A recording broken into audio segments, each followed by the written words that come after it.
আসসালামু আলাইকুম। কি অবস্থা, কেমন আছেন সবাই?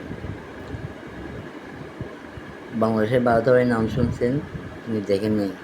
এই যে নাম্বার শুদ্ধ নেন, এটা হচ্ছে বারোটাবাড়ির নাম্বার। সাফা মারোয়া দিয়ে সেভ করা আছে।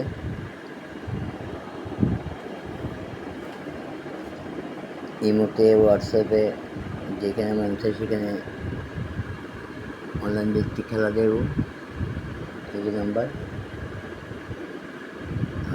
গাইস, যারা প্রবাসে আছেন তাদের কাছে ফোন সেক্সেস জরুরি হয়, তারা এই নাম্বারে যোগাযোগ করেন। আমি পুরো ডিটেলস পোস্টের মধ্যে শেয়ার করতেছি। যার যার কথা বলতে ইচ্ছুক তারা প্রাইভেটলি মেসেজ পাঠান। আমি শেয়ার করে দিচ্ছি, ঠিক আছে?